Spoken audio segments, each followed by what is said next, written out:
यह कहानी है एक बड़े और पुराने हाउस की जो जंगल के किनारे में स्थित था। एक समय की बात है जब एक यात्री ने इस हाउस में रुकने का निर्णय किया। यात्री का नाम विक्रम था, जो अपनी यात्रा के दौरान रास्ते में हादसे का शिकार हो गया था।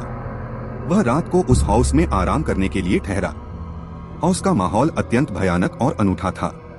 विक्रम ने महसूस किया कि उस हाउस में कुछ अजीब और डरावनी है।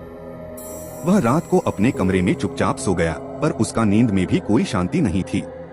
रात के ढेर समय जब विक्रम नींद में था, उसने अपने कमरे के बाहर से अजीब आवाज सुनी।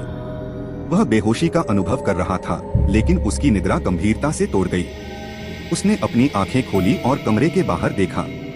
वह देखा कि उसके सामने एक विचित्र महिला खड़ी थी, जिसका चेहरा उदास और डरावना था। विक्रम ने अपनी हकीकत में देखा, पर उसे उस महिला का चेहरा कहीं पहले नहीं देखा था। वह डर गया और अपने कमरे में वापस चला गया। विक्रम ने अपनी रात के चारों ओर जांच की, पर उसने कोई भी व्यक्ति नहीं देखा। परंतु जैसे ही वह अपने कमरे में लौटा, उसने वहां वही विचित्र महिला फिर से देखी।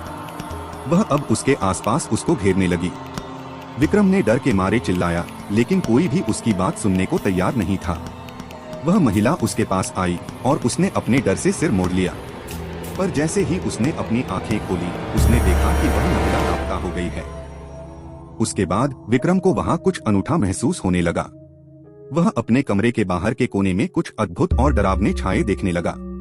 उसने उन्हें ध्यान से देखा और उसने उनमें कुछ अलग ही महसूस किया। विक्रम ने अपनी राइफल उठाई और उन छायों की ओर बढ़ा।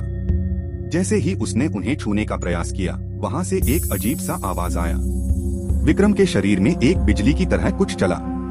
वह गिर पड़ा और उसकी आंखें बंद हो गईं। जब उसने अपनी आंखें खोली, तो उसने देखा कि वह अब अपने घर में है। वह समझ गया कि वह सिर्फ एक बुरा सपना था और वह अब सुरक्षित था। लेकिन उसके मन में उस रात के हाउस की भयंकरी छाया सदा के लिए बनी रही।